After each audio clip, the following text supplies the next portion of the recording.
हृदय से जपने की जो प्रक्रिया है उसे ज़बरदस्ती ना करें, ये प्रक्रिया स्वतः होने दें। वाणी से जपने की प्रक्रिया आप स्वयं से करेंगे, उसके बाद कंठ से जपने की प्रक्रिया भी आप स्वयं करेंगे और इसी जप के साथ आपको लीन होना है। जैसे जैसे आप नाम के साथ अपने आप को लीन करते जाएंगे, वैसे वैसे आपका मन उस नाम में तदाकार होता जाएगा और जैसे जैसे नाम में यह मन तदाकार होता है, वैसे वैसे ही ये अन्य वस्तुओं को छोड़ देगा, अन्य विषयों को छोड़ देगा, संसार को छोड़ देगा। जो आपके विचार हैं, विचार छूट जाएंगे, स्वयं से छूट जाएंगे, छोड़ने की आवश्यकता नहीं है और नहीं आपको ऐसा प्रयास करना है कि विचार छोड़े जाएं। यदि आप ऐसा प्रयास करेंगे तो इसमें आप विफल हो जाएंगे। प्रयास नहीं करना है, आपका काम केवल इतना है कि आप केवल जप करेंगे और जप में तल्लीन हो जाएंगे। तो सर्वप्रथम आपको वेखरी वाणी से जप करना है, तत्पश्चात होठों से कंठ में जप करना है और उसी लय में आप अपने को डुबाते जाएं। इसके बाद वो अवस्था आएगी जब आपके होठ नहीं हिलेंगे, आपकी जीवा नहीं हिलेगी और जप भीतर ही भीतर हृदय से होता जाएगा, उसी लय में वह जप चलता रहेगा। और इसी अवस्था के लिए कबीर साहब जी कहते हैं कि तारी लग गई है, उसे तारी लगना कहते हैं कि व्यक्ति उस अवस्था में तारी लगने की स्थिति में होता है। उनका एक प्रसिद्ध दोहा है, मैं आपको बताऊं। सुमिरन ऐसा कीजिए करे निशाने चोट, मन ईश्वर में लीन हो हले न जिह्वा होठ। यह कबीर जी का दोहा है और इस दोहे में वे यही कह रहे हैं कि आप सिमरन इस प्रकार से करें कि आपका जो मन है वो ईश्वर में लीन हो जाए, नाम में जप में लीन हो जाए और न तो आपके होठ हिले न आपकी जीवा हिले। ये वही स्थिति है और उसी स्थिति में लाने की जो विधि है वो मैंने आपको बताई है। ठीक यही इसी प्रकार से जब आप करते जाएंगे तो एक ऐसी अवस्था आएगी कि धीरे धीरे वह अजपा जप की स्थिति में आप प्रवेश कर जाएंगे। इस प्रकार से जप करते करते आप अजपा जप की स्थिति में प्रवेश कर जाएंगे। आप स्वयं से प्रयास से कुछ नहीं करेंगे, वो स्वतः ही होने लगेगा, चलने लगेगा आपके भीतर। और ये स्थिति जब आती है तो आप ऐसा समझ लीजिए कि अब ईश्वर की कृपा आप पर हो चुकी है। उसके बाद क्या, जब ऐसा हो जाए उसके बाद क्या? देखिए, ये विधि मैंने आपको बताई है, प्रयोग आपको करना है और जो आपके जीवन में परिवर्तन होंगे वो आपको ही पता चलेगा, कोई दूसरा उसको नहीं बता सकता। इस अवस्था के बाद ऐसा हो सकता है कि आप में मौन उतर आए, फिर आपकी इच्छा न हो किसी काम में रुचि लेने की, किसी से बात करने की, कोई काम करने की। ऐसा होना 100% संभव है और ऐसा होता है कई लोगों के साथ। तो इस स्थिति के बाद मौन अवस्था आप में उतरती है, मौन उतरता है और जब मौन उतरता है तो पूर्णतया शून्य का अनुभव आपको होता है और वही फिर ध्यान और समाधि में परिणित होती है। तो ये प्रक्रिया है नाम जप के द्वारा अपने आत्मस्वरूप को प्राप्त करने की और इसी नाम जप के द्वारा ईश्वर का भी, जिस देवता का आप जप कर रहे हैं उनका भी आपको साक्षात्कार हो सकता है। तो ये मैंने विधि के बारे में बात की। अब मैं उन कुछ बिंदुओं के बारे में बात करूँगा जो नाम जप में बाधक हैं। आप कह सकते हैं कि वो गलतियाँ हैं जो, या गलत विधियाँ हैं जो कि नाम जप के लिए बताई गई। नाम जप के बारे में कई साधुओं से, सन्यासियों से अथवा कई साधकों से भी ऐसा सुनने में आया है कि चलते फिरते, कार्य करते हर वक्त नाम जप किया करें। देखिए, ये किया जाता है इसलिए ताकि जब आप हर समय नाम जप करते रहें तो आपका जो ध्यान है वो सदा उस नाम पर बना रहे। आपका ध्यान सदा नाम पर बना रहे और आप काम भी करते रहें। तो जब भी आप नाम जप करने बैठेंगे आपका ध्यान ज़्यादा अच्छे तरीके से नाम पे जाने लगेगा। लेकिन जहाँ तक मैं देख पाता हूँ और जहाँ तक मैंने अनुभव किया है, या मेरा अनुभव जो भी है वो मैं आपसे कहूँगा। हो सकता है कि वे जो कह रहे हैं वो भी सही बात हो, किंतु जहाँ तक मेरा अनुभव है और जो मैं करने की सलाह दूंगा वो ये कि चलते फिरते, उठते बैठते, कार्य करते समय हमें 2 चीज़ों का ध्यान रखना है। पहली बात, यदि कार्य ऐसा है जिसमें किसी भी प्रकार से हमें ध्यान रखने की आवश्यकता नहीं है, कोई शारीरिक कार्य है, शारीरिक श्रम का कार्य है, हमें अपना दिमाग लगाने की ज़रूरत नहीं है, तो फिर आप बेहिचक नाम जप करिए। लेकिन यदि ऐसा कोई कार्य है जिसमें आपको अपने दिमाग का इस्तेमाल करना पड़ रहा है, आपको सोचने की ज़रूरत पड़ रही है उस कार्य को करने के लिए, तो फिर आप नाम जप मत कीजिए। अब होगा क्या यदि आप इस प्रकार से नाम जप करने लग जाएंगे बिना ध्यान के। सुनिएगा मेरी बात को अच्छे से। जब आप बिना ध्यान के नाम जप करने लग जाएंगे, बिना ध्यान के कहने का अर्थ ये है कि आप नाम जप तो कर रहे हैं लेकिन उस नाम में आपका ध्यान नहीं है।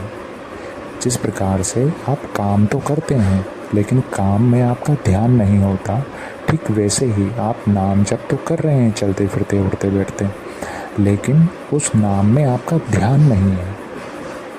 आपका ध्यान किसी कार्य में या कहीं और है। तो यदि आप ऐसा करेंगे तो ये सबसे गलत तरीका है नाम जप करने का। इससे आपको फ़ायदा नहीं होगा, इससे आपको नुकसान होगा। कैसे होगा? जब आप इस प्रकार से नाम जप करने लग जाएंगे तो होगा क्या? पहला तो ये कि आप जो अपना कार्य कर रहे थे वो ठीक प्रकार से पूरा नहीं कर पाएंगे ध्यान की कमी के कारण, क्योंकि ध्यान आपका उस काम में नहीं था। दूसरी बात, आपका ध्यान 2 तरफ बटेगा, एक नाम में बटेगा, एक काम में बटेगा। जबकि होना ये चाहिए कि आपका ध्यान संसार से सिमट कर केवल नाम में ही रह जाना चाहिए। आपका पूरा ध्यान केवल नाम में ही रहना चाहिए। दूसरा बिंदु ये। तीसरा ये, जब आप इस प्रकार से इस नाम जप करने की आदत बना लेंगे, मैंने कहा आदत बना लेंगे नाम जप करने की, तो फ़ायदा आपको कितना होगा कितना नहीं होगा उसके बारे में मुझे नहीं पता। साधु संत या हमारे शास्त्र इस बारे में क्या कहते हैं उसके बारे में मुझे नहीं पता। हाँ, वे ये अवश्य कहते हैं कि आप जब नाम जप करेंगे तो कल्याण अवश्य होगा। ठीक है, तो ये भक्ति की बात है। मैं यहाँ ध्यान के बारे में बात कर रहा हूँ ताकि शीघ्र अतिशीघ्र आप किस प्रकार से अपने आत्मस्वरूप में जग पाएँ नाम जप के द्वारा। तो देखिए होगा क्या, जब इस प्रकार से आप बिना ध्यान के हर समय जप करते जाएंगे और नाम को आप एक आदत बना लेंगे तो वो एक वस्तु बन जाएगी, वो एक जागृत चीज़ नहीं रहेगी। उसकी जो गुणवत्ता है वो आपने कम कर दी है। जितना जितना आप नाम में ध्यान लगाएंगे उतना उतना ही आपके लिए वो नाम जागृत होना प्रारंभ कर देता है। और अगर आप नाम को इस प्रकार से लेते हैं कि जिसमें आपका ध्यान नहीं है और वो हर समय चल रहा है कहना नहीं चाहिए, आप कर रहे हैं, चल रहा है, वो कंडीशन में मैं आपको बताऊंगा। लेकिन आप कर रहे हैं, दो काम आप एक साथ कर रहे हैं, आप नाम जप भी कर रहे हैं और आप अपना काम भी कर रहे हैं। तो इस अवस्था में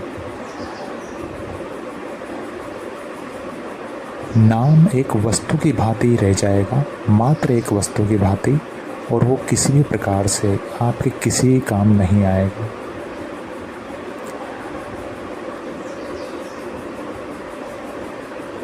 वो आपको मौन में नहीं पहुंचाएगा, अपितु एक लेयर बन जाएगी कि हर समय वो नाम जब आप करते रहेंगे और उसकी आदत बन जाएगी। ये आदत जब बन जाएगी तो उस आदत के कारण वो नाम जब होता रहेगा और आप दूसरे काम भी करते रहेंगे, आपका ध्यान दूसरी ओर भी चलता रहेगा।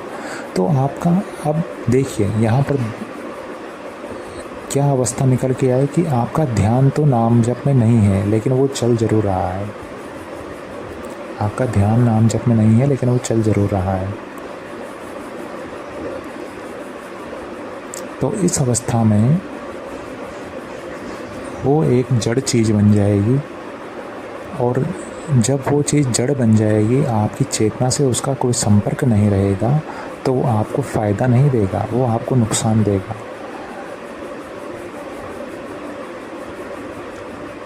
अब ऐसा ओशो ने अपने प्रवचनों में ये बात बताई है कि कोई सैनिक था और उसको मंत्र या दीक्षा या नाम किसी ने दिया था, और वो सैनिक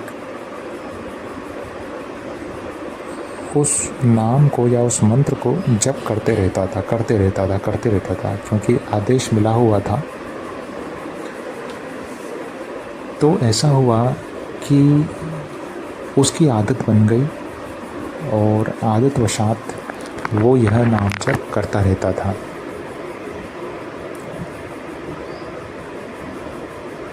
जैसे कोई राम राम राम राम राम राम, इस प्रकार उसकी आदत बन जाए और राम राम करता रहे, बाकी सब काम भी करता रहे, लेकिन राम के नाम में उसका ध्यान न रहे, केवल जो काम कर रहा है उसमें उसका ध्यान रहे। तो अब इस अवस्था में यदि कोई दूसरा शब्द उसको पकड़ा दिया जाए तो वो उसी को रटने लग जाएगा, राम भूल जाएगा, कोई दूसरा शब्द उसके रटने में आ जाएगा। तो हुआ ऐसा कि संयोगवशात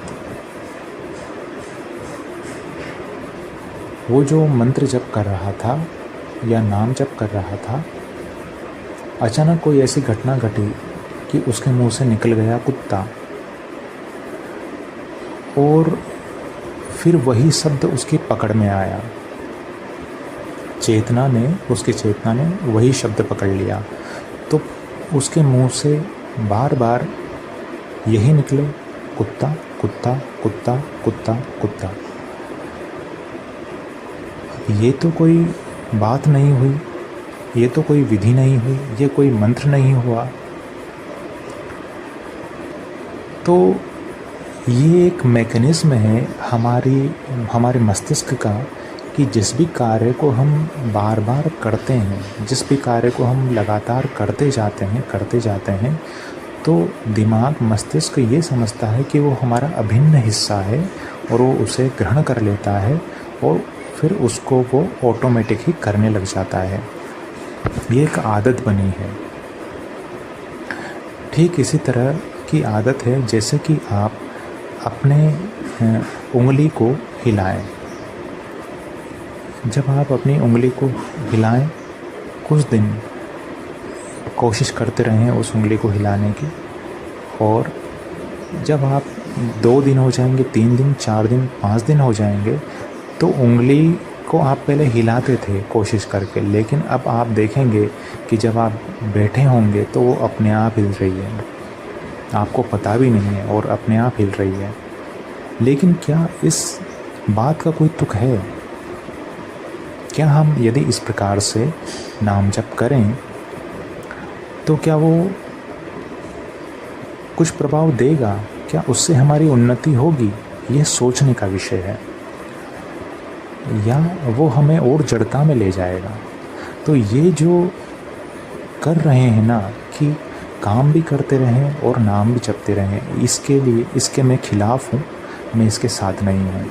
हाँ, यदि आप कोई शारीरिक कार्य कर रहे हैं तो करते रहें, कोई फ़र्क नहीं पड़ेगा। तब आपकी मौज है, आपकी प्रसन्नता है, आप चाहें कर सकते हैं।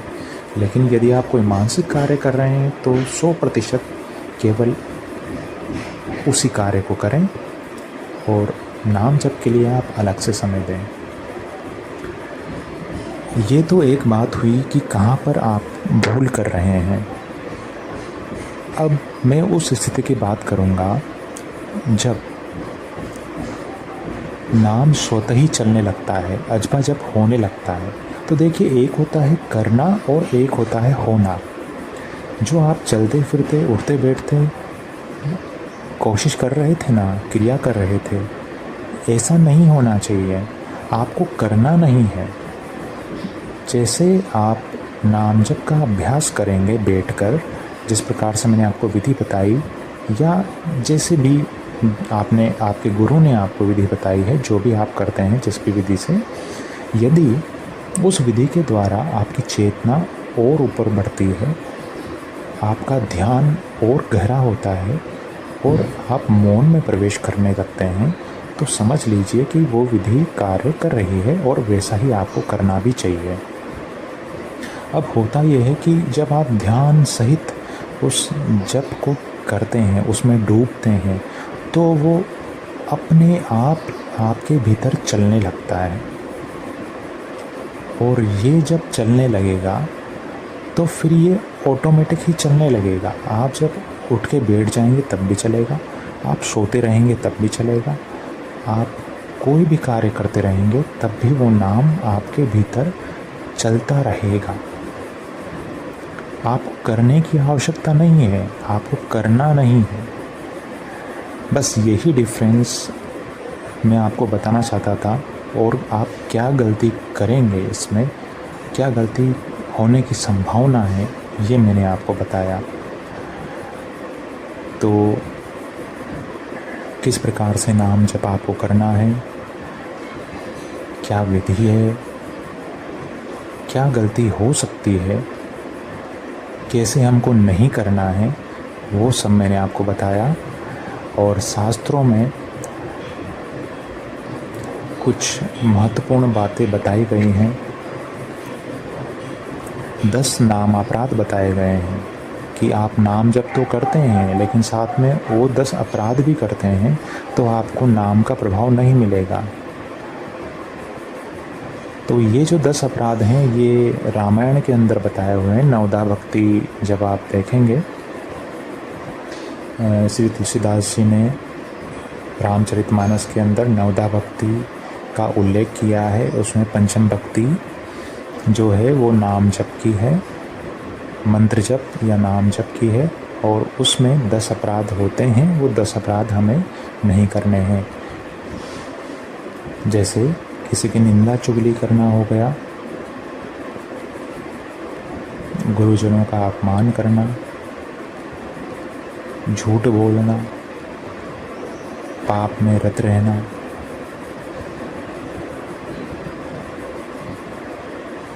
अपने माता पिता का अपमान करना, इस प्रकार के 10 नाम अपराध हैं। तो आप वहाँ पर एक बार देख लें, और यदि आप कहेंगे तो फिर मैं आपको बता दूँगा।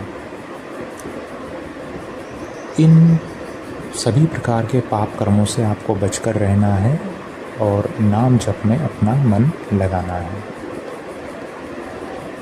नाम